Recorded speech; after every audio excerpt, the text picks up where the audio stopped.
Hello दोस्तों इस video में हिंदी का छंद और एक है समास और ये दोनों चीज़ इसमें पढ़ेंगे। ठीक है।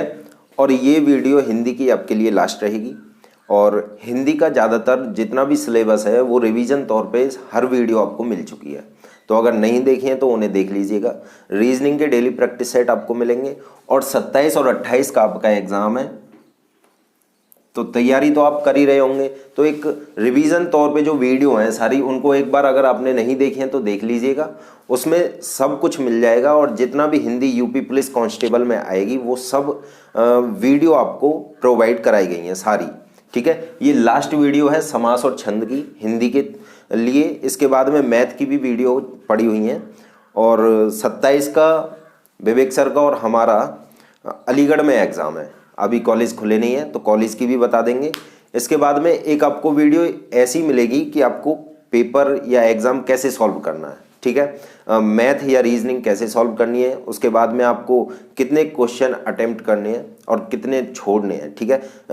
नेगेटिव मार्किंग है तो सबसे ज़्यादा तुम्हें ये देखना है कि करने से पहले छोड़ने पे ज़्यादा ध्यान देना है। ठीक है। जितना कर रहे हैं उससे ज़्यादा छोड़ते चलें। ठीक है। तो इस तरह से आपको वीडियो मिलेगी कि कैसे आपको पेपर सॉल्व करना है और किस तरीके से आपको नंबर थोड़े से और बढ़ाने हैं। ठीक है। ये वीडियो मिल जाएगी। इसके बाद में 27 तारीख फर्स्ट मीटिंग में मेरा एग्ज़ाम है। ठीक है। तो आपको जो भी सेकंड मीटिंग में या 28 तारीख वाली शिफ्ट में है तो वो मैं पेपर सॉल्व करके अपना डाल दूंगा यूट्यूब पे, तो वो आप देखेंगे तो बिल्कुल पेपर सेम ही आएगा, बस डिजिट चेंज होंगी या लैंग्वेज थोड़ी बहुत चेंज होगी, वरना लैंग्वेज भी चेंज नहीं आती है। तो ऐसा आप देखेंगे कि अगर पेपर सॉल्व आपको मिल जाता है, ठीक है, तो एक बार वो वीडियो देखेंगे, उसके बाद आपको बहुत आसानी सी होगी एक बार देखने में। ठीक है। पेपर देखोगे तो बहुत ज़्यादा ऐसे लगेगा कि ये क्वेश्चन मैंने कर रखा है। ठीक है। आप पिछले पेपर भी देखते हैं, यूपी पुलिस के 6 एग्जाम हुए थे, तो 6 शिफ्ट के जो एग्जाम हुए थे उसमें देखेंगे तो क्वेश्चन बिल्कुल एज इट इज़ है, बिल्कुल सेम। बस थोड़ा उधर आदमी कह रहा है, उधर बच्चे कह दिया, थोड़ा डिजिट चेंज कर दी, बाकी क्वेश्चन का तरीका और जो क्वेश्चन पहले पेपर में ट्रिक लग रही है वही क्वेश्चन दूसरे पेपर में ट्रिक लग रही है, ऐसा कुछ है। ठीक है। आप देखा है तो ठीक है, नहीं देखा तो एक बार देख लीजिएगा। और आगे भी ऐसे ही आना है, क्योंकि जिस कंपनी ने पहले एग्जाम कराया था वही कंपनी अब करा रही है। ठीक है। तो हम चलते हैं सबसे पहले समास की ओर। समास होते कितने प्रकार के हैं, ये क्वेश्चन भी पूछ लिया जाता है कि समास कितने प्रकार के होते हैं। तो समास होते हैं 6 प्रकार के। ठीक है। 6 प्रकार के कौन कौन से होते हैं इनको भी अभी देखेंगे। एक क्वेश्चन तो आपको यहीं से मिल जाता है, ठीक है, कि समास कितने प्रकार के होते हैं, तो 6 प्रकार के। आपको जितने भी हिंदी में प्रकार हैं, यानी कि सर्वनाम के, विशेषण के और समास के, संधि के, स्वर संधि के, या वर्णमाला में भी बहुत ज़्यादा टाइप हैं कि संयुक्त व्यंजन, उच्छिप्त व्यंजन और ऊष्म व्यंजन, अंतस्थ व्यंजन, स्वर कितने हैं, इस तरह से ये आपकी संख्या जो है, जितने भी नंबर हैं, ये याद करके जाएं। कम से कम 2-3 क्वेश्चन जरूर मिलेंगे। ठीक है। तो 6 प्रकार के होते हैं। सबसे पहला हम पढ़ेंगे अव्ययी भाव।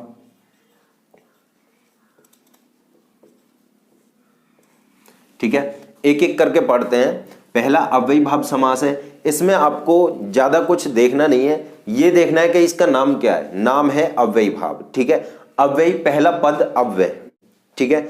अव्यय आपको बोलने से ऐसा नहीं लग रहा कि अव्ययी वर्ड है, यानी कि अव्यय बेकार का, अव्यय बेकार का, यानी कि इसमें जितने भी आएंगे तो जो वर्ड होगा पूरा उसमें 2-3 अक्षर आगे के जो होंगे वो अव्यय होंगे, यानी कि बेकार होंगे, उनका कोई मतलब नहीं है। अगर सिंपली यूज करें उन्हें अलग तो उनका कोई मतलब नहीं है। जैसे मैं बोलता हूं यथाशक्ति, ज्यादातर पूछा गया है और कई बुकों में मिल भी जाएगा। ठीक है। एग्जाम्पल ये वाला यथाशक्ति। भाई यथा अगर हम अलग से प्रयोग कर दे कि यथा, तो इसका कोई मतलब नहीं है कि यथा माने क्या होता है। ठीक है। ऐसे ही और भी है कि आमरण।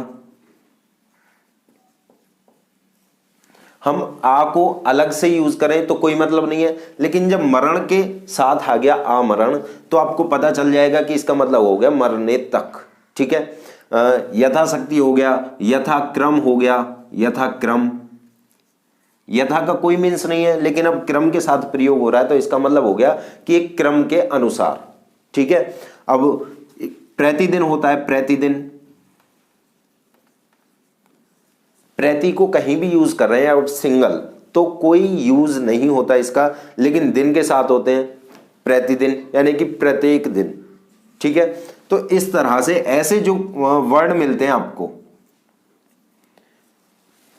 ऐसे देखने हैं आपको कि ये जो वर्ड मिलते हैं ये आएंगे अव्ययी भाव समास में, हर टाइम, हर समय, हर वक्त, ठीक है। यानी कि ट्रिक बहुत अच्छी है और हर समय फॉलो होगी। कहने का मतलब ये है कि हर समय फॉलो होगी आपकी ट्रिक। और बुक में देखिएगा आपको ऐसे जो वर्ड हैं, ये जो अभी बताए मैंने, ऐसे वर्ड और भी मिल जाएंगे, ठीक है। तो बुक में देखना बहुत जरूरी है। यहाँ पे 2-3 अक्षर आपको बताए गए, शायद बुक में और मिल जाए, 5-7 हो जाए, 9 हो जाए, 10 हो जाए। तो ऐसे अक्षर जब आपको मिल जाएंगे बुक में और बुक से आप प्रैक्टिस करेंगे समास की, ज्यादा से ज्यादा आध घंटे में पूरा समास हो जाएगा आपका बुक में भी, यहाँ तो 15 मिनट में ही हो जाएगा, ठीक है। तो उसमें ये पता चल जाएगा कि ये तो वर्ड हैं ही आपके बुक में, और 2-3 और मिल जाएंगे फालतू, तो वो आपको पता चल जाएगा कि कौन कौन से वर्ड अव्ययी भाव में आते हैं। और हमेशा ऐसे वर्ड मिलेंगे जिनका कोई यूज नहीं है अलग से यूज करने पर, ठीक है। आती है बात समझ में? जैसे भरपेट होता है एक, भरपेट, सही है ना। तो इस तरह से करेंगे आप। तो ये पहला समास, पहले प्रकार का समास आपका क्लियर हो गया। इसमें बस ये देखना है कि अव्यय, पहला शब्द जो है वो बेकार होगा, अव्ययी होगा, ठीक है। दूसरे समास पे चलेंगे और दूसरा रखेंगे द्वंद्व। पहले सिंपल सिंपल करते हैं, उसके बाद में थोड़े से जो समास में हार्ड आते हैं उनको करेंगे। पहले करेंगे हम द्वंद्व, ठीक है। द्वंद्व में क्या होता है कि सबसे पहले इसमें एक तो ये वाला चिन्ह मिलता है, योजक चिन्ह, ठीक है। दूसरा इसमें और मिल जाता है कभी कभी, ठीक है, या मिल जाता है कभी कभी। तो इसमें देखेंगे कभी भी अगर समास में ऐसा चिन्ह मिलता है, ठीक है, आपको समझना भी जरूरी है कि ऐसा चिन्ह ना मिले, कोई वर्ड दे दे, जैसे दे दिया कि मां बाप, ऐसे दे दिया आपको, ऐसा चिन्ह इसमें नहीं लगाया और ऐसे दे दिया, तो इसको बोल सकते हैं मां और बाप, इसको बोल सकते हैं कि मां डैश बाप, मतलब यही होता है ना मां बाप। तो ऐसा या और या ये या मिल जाए तो आपको देखना है कि द्वंद्व, या सिर्फ दो की बात होती है, समझना बात को कि दो की बात होती है, या तो ये 3 चीज मिलेंगी, ये 3 भी नहीं है तो केवल 2 की बात होगी, क्योंकि यहां पे 2 हैं, ठीक है। जैसे पाप और पुण्य, तो और शब्द लग गया, पाप और पुण्य, और ये मिलके कितने हुए? 2 ही तो हुए, पाप और पुण्य 2 ही तो हैं।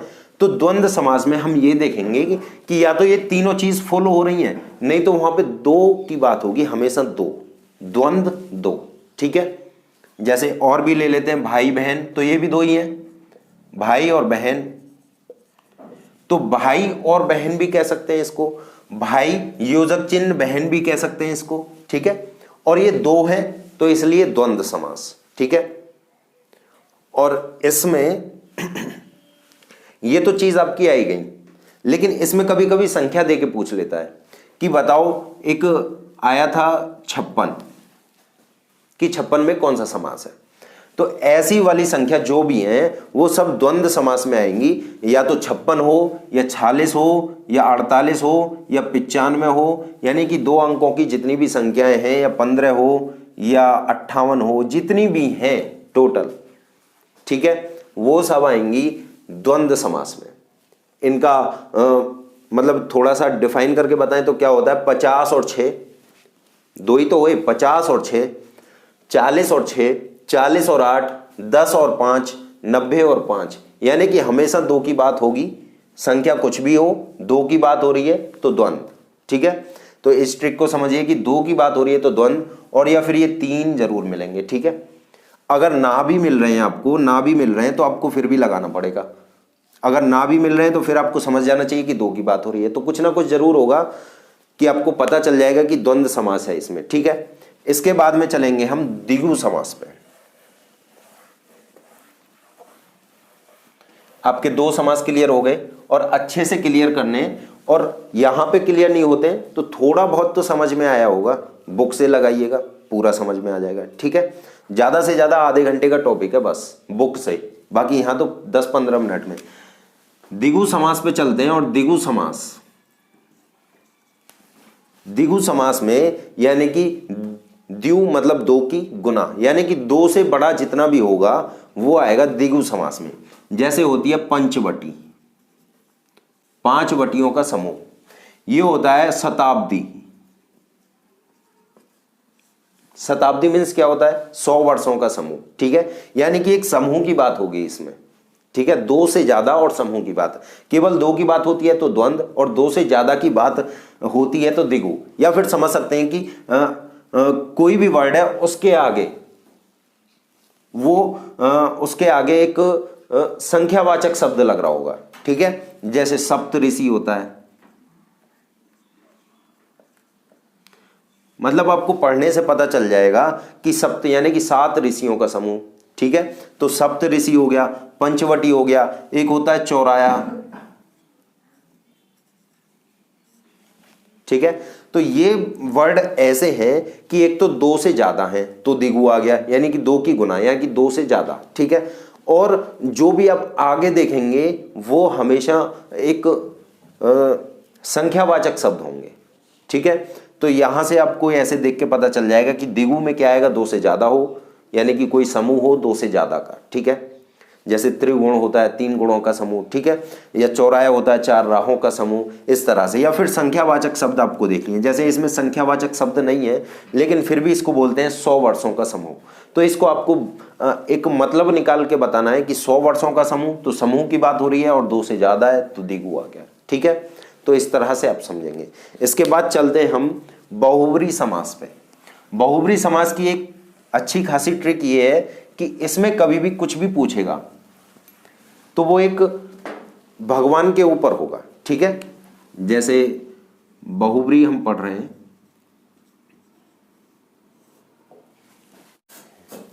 जैसे बहुब्री हम पढ़ रहे हैं, और बहुब्री में जैसे मैं बोल दूं नीलकंठ, नीलकंठ में कौन सा समास है? तो नीला है जिसका कंठ, यानी कि शिव जी, तो नीलकंठ में आगे बहुब्री, ठीक है। अब नीलकंठ में कर्मधारय भी आ जाता है, ठीक है। कभी कभी कर्मधारय भी आ जाता है, और कर्मधारय एक समास है, एक प्रकार का समास है। तो कर्मधारय समास भी इसमें हो जाता है। तो कुछ बच्चों का कंफ्यूजन होता है कि इसमें बहुब्री हो या कर्मधारय, क्योंकि बुकों में किसी बुक में कर्मधारय दे रखा है, किसी बुक में बहुब्री। तो इसके जो ये कभी भी आता है एग्जाम में, तो इसके ऑप्शन पे डिपेंड होता है कि आपके ऑप्शन में कर्मधारय है या बहुब्री, ठीक है ना। या तो बहुब्री मिलेगा एक, या कर्मधारय मिलेगा, ठीक है।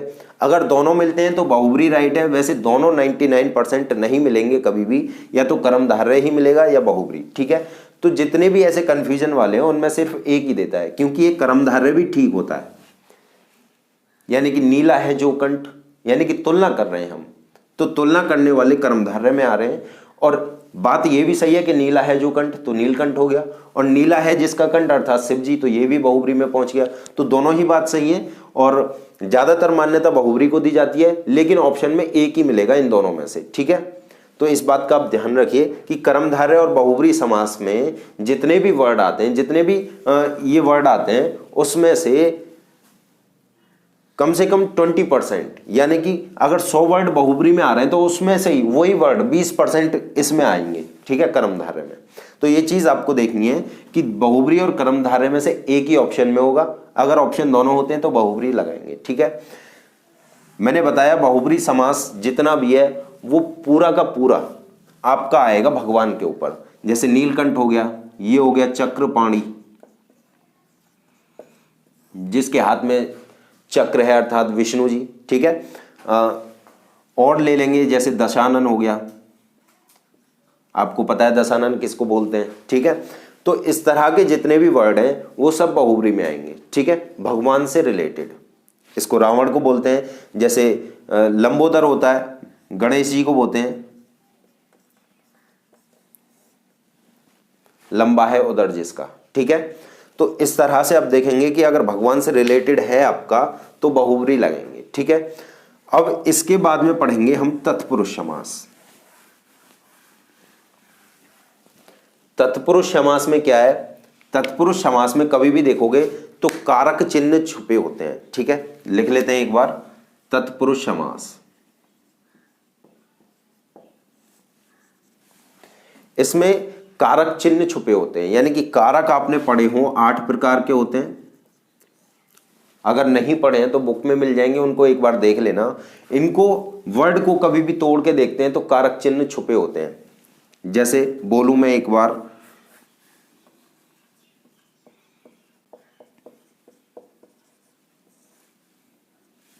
पुरुषोत्तम, यानी कि पुरुषों में उत्तम। तो इसमें जो में आया, पुरुषों में उत्तम,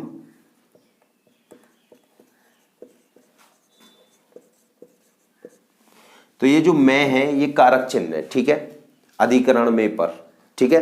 तो ऐसे देखेंगे कि तत्पुरुष समास जहां भी होगा, अगर उसको थोड़ा सा हम खोल के तोड़ के देखेंगे वर्ड को, तो उसमें कारक चिन्ह छुपा होगा, ठीक है। अगर किसी में भी कारक चिन्ह मिल जाता है, इसमें कर्ता नहीं आता, कर्ता ने, तो ने नहीं आता कभी भी, बाकी सब आते हैं, सात आते हैं, ठीक है। तो इसको देखेंगे कि में, पर, के लिए, के मतलब अलग होना, से अलग होना, इस तरह से इसमें कारक चिन्ह जितने भी होते हैं 7 टाइप के, कर्ता पहला वाला नहीं आता है इसमें, बाकी सब आते हैं, ठीक है। तो कारक चिन्ह जिसको तोड़ के देखेंगे उसमें अगर कारक चिन्ह मिल जाता है तो उसको बोलते हैं हम तत्पुरुष। जैसे हम बोलते हैं मृत्युंजय, देखो मृत्यु को जीतने वाला, यानी कि मृत्यु को जीतने वाला क्या हो गया, शिव जी भी हो जाते हैं, लेकिन को जीतने वाला कारक चिन्ह मिल गया, कारक चिन्ह मिल गया। तो ये कारक चिन्ह जिसमें भी मिल जाएगा, मैंने बताया कोई भी वर्ड अगर किसी में भी कारक चिन्ह मिल रहा है, किसी में भी कारक चिन्ह मिल रहा है, तो वो होगा आपका तत्पुरुष। जैसे मैं बोलता हूं दही बड़ा, तो दही में डूबा हुआ बड़ा, तो दही में आ गया इसमें, ठीक है। जैसे मैं बोलता हूं मतदाता, तो मत को आ गया इसमें, मत को देने वाला, ठीक है। तो कोई भी वर्ड है, आपको एक बार बुक में पढ़ोगे ना तो पता चल जाएगा कि क्या चीज क्या हो रहा है, कौन सा समास आ रहा है, कौन सा वर्ड है, ठीक है। और जैसी भी ट्रिक मैं बता रहा हूं वो सब फॉलो होगी। उसमें तत्पुरुष में कारक चिन्ह आते हैं, द्विगु में केवल 2 से ऊपर वाली डिजिट जितनी भी आएंगी, या एक संख्यावाचक शब्द मिलेगा या 2 से ऊपर वाला समूह मिलेगा, ठीक है। द्वंद्व में 2 की बात होगी केवल, या योजक चिन्ह जो माइनस वाला होता है वो छुपा हुआ होगा, ठीक है। अव्ययी भाव में जो मैंने पहले बोला कि जो पहला शब्द होगा वो बेकार का होगा, अव्यय होगा, ठीक है। इसके बाद में लास्ट बचता है आपका बहुब्री। मैंने बताया कि आपको भगवान से रिलेटेड मिलेगा, नीलकंठ, लंबोदर, चक्रपाणी, पीतांबर, ठीक है। तो इस तरह से मिलते हैं। बाकी आपका एक रह गया कर्मधारय। कर्मधारय में आप देखेंगे कभी तो तुलना होती है, हमेशा किसी चीज से तुलना होती है। जैसे मैं बोल रहा हूं, एक अपने कर्म के ऊपर भी होता है वो डिपेंड। जैसे कर्मधारय हम समास पढ़ रहे हैं और इसमें बहुत बार आया हुआ है कि चंद्रमुखी, चंद्रमा के समान मुख वाली, तो इसमें एक तुलना हो रही है कि जिसका मुख है वो चंद्रमा के समान मुख है उसका, तो ये चंद्रमुखी जो है वो आएगा कर्मधारय में, ठीक है। चंद्रमा के समान मुख वाली एक तो होगी इसमें तुलना, ठीक है। एक होगा उसके जो भी वर्ड आ रहा है उसके कर्म पे बेस, ठीक है। एक बात होती है इसमें भगवान से रिलेटेड भी, जैसे मैंने नीलकंठ अभी बोला था आपको, और नीलकंठ भी इसमें आ जाता है, ठीक है। तो ऐसा नहीं है कि नीलकंठ केवल बहुब्री में आए, इसमें भी आ जाता है। नीला है कंठ जो, अर्थात नीलकंठ, और नीला है कंठ जिसका, अर्थात शिव जी, ठीक है। तो इस तरह से देखना है कि अगर कर्मधारय आपको ऑप्शन में मिलता है तो नीलकंठ में कर्मधारय होगा, अगर बहुब्री ऑप्शन मिलता है तो बहुब्री होगा, ठीक है। 2 ऑप्शन एक साथ इसके नहीं मिलेंगे, ठीक है।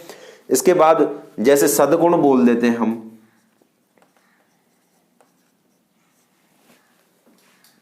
गुणों में भी अच्छा, सदगुण, गुणों में अच्छा, ठीक है। या फिर हम बोलते हैं कि सद है जो गुण, अर्थात सदगुण, ठीक है। तो ये जो कर्मधारय आपका समास है ये बहुब्री से थोड़ा बहुत मिलता जुलता है, थोड़ा बहुत, ठीक है। और बाकी इसमें एक तुलना होती है, एक इसमें भगवान से रिलेटेड थोड़े से आ जाते हैं 5-10%, ठीक है। इसमें एक होती है तुलना और एक कर्म पे डिपेंड होता है, ठीक है, कि जो गुणों में भी अच्छा है।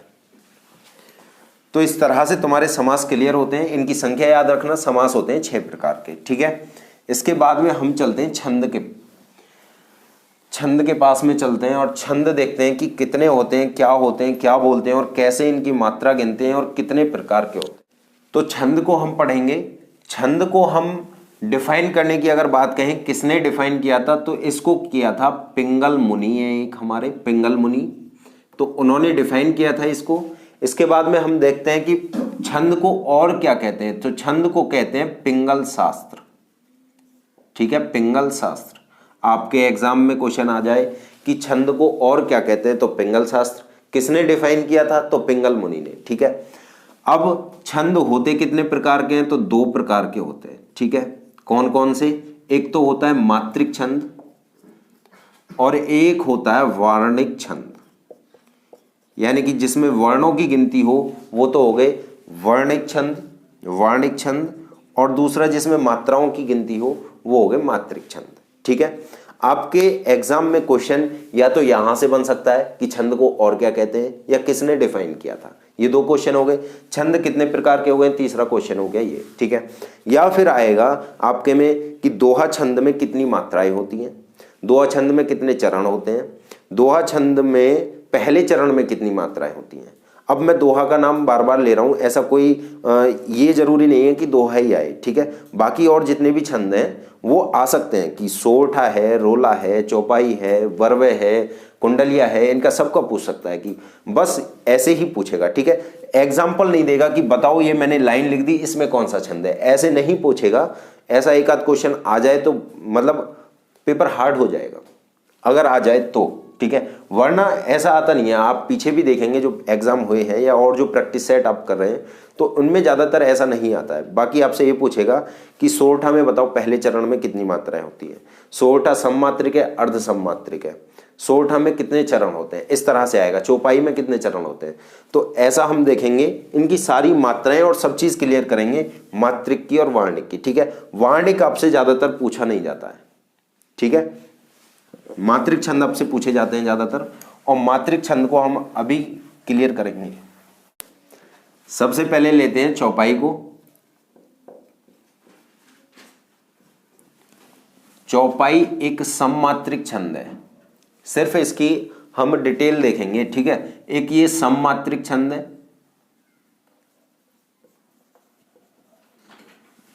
और 4 चरण होते हैं, ज्यादातर सब में 4 चरण होते हैं, बस 2-3 ही ऐसे हैं जिसमें 6 चरण होते हैं। ठीक है, 4 चरण होते हैं, प्रत्येक चरण में 16-16 मात्राएं होती हैं। ठीक है,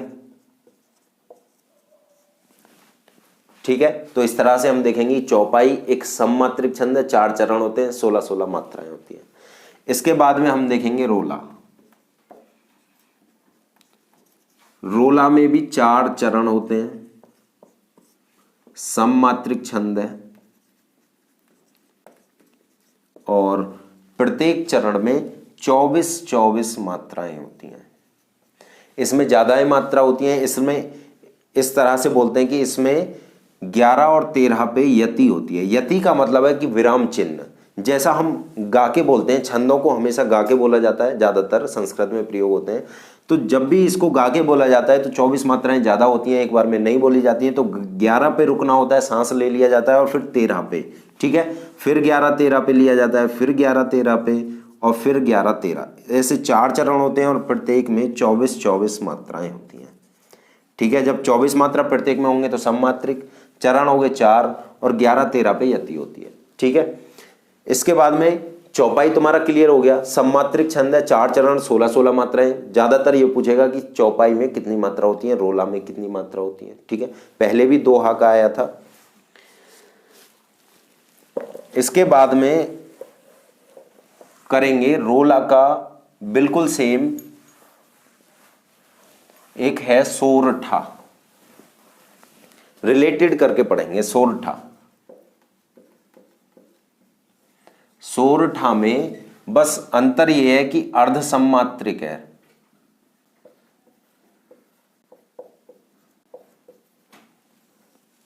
अर्ध सममात्रिक है। रोला क्या था, सममात्रिक। इसके 4 चरण होते हैं, मात्राओं की गिनती होती है इसमें पहले चरण में 11, दूसरे में 13, फिर तीसरे में 11, चौथे में फिर 13। ठीक है, तो इस तरह से इसकी मात्राओं की गिनती होती है। पहला चरण 11, फिर 13, फिर 11-13। रोला में क्या था, सममात्रिक छंद था, 4 ही चरण थे, मात्राएं 24 थी और 11-13 पे यति थी, और इसमें चरण ही एक है, मतलब 11-13 उसमें एक ही चरण था 24 का, बस बीच में कॉमा था। ठीक है, इसमें क्या है कि 11 और 13 दो चरण हो गए। ठीक है, इतना अंतर है बस। ठीक है, इसके बाद में इसका जस्ट उल्टा है दोहा। तो दोहा को हम देखते हैं, जैसे इसमें 11-13 मात्राएं हैं, 11-13 फिर 11 फिर 13। ठीक है, सोरठा भी इसके जैसा ही अर्ध सम्मात्रिक है।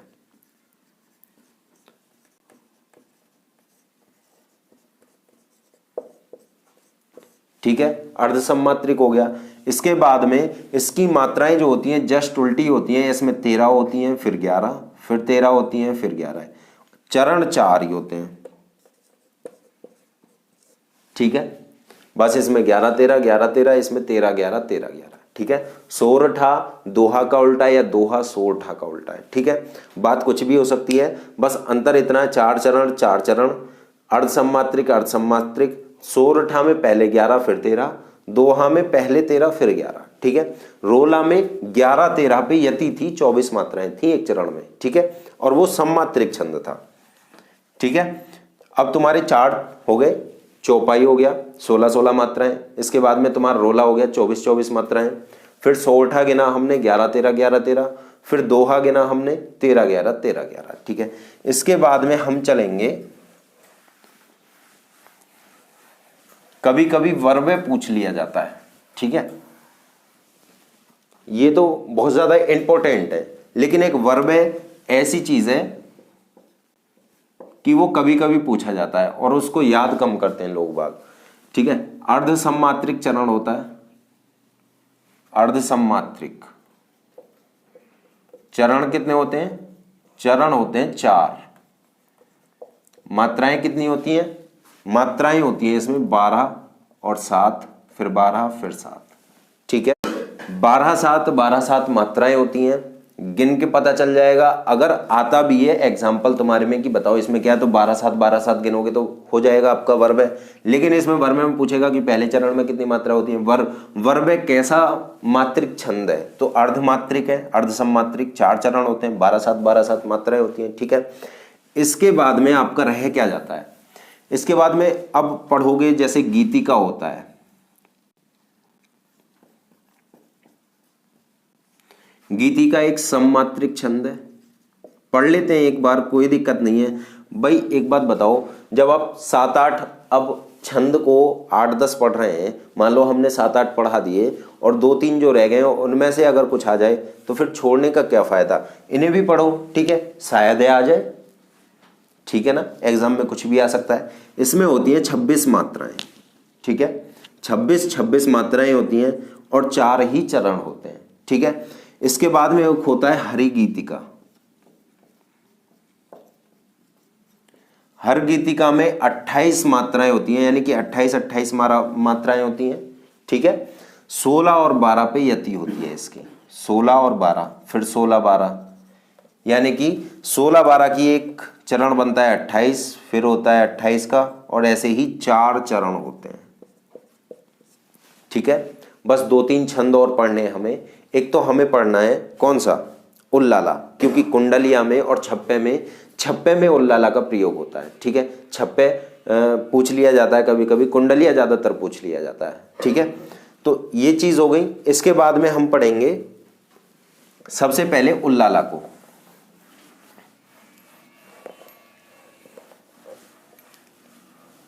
उल्लाला भी एक अर्ध सम्मात्रिक छंद है। ठीक है, तो हम पढ़ेंगे अब उल्लाला, और उल्लाला भी एक कैसा छंद है? उल्लाला भी एक अर्ध सम्मात्रिक छंद है। ठीक है,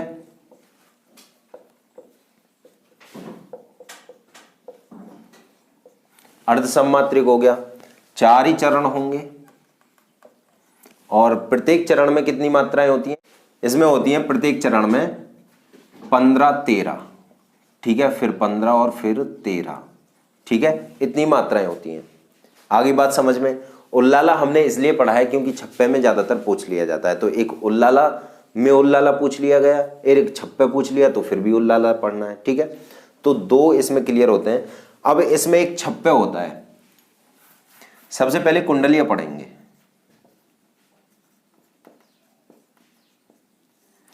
कुंडलिया एक विषम मात्रिक छंद है, बस दो ही हैं विषम मात्रिक, एक कुंडलिया और एक छप्पे।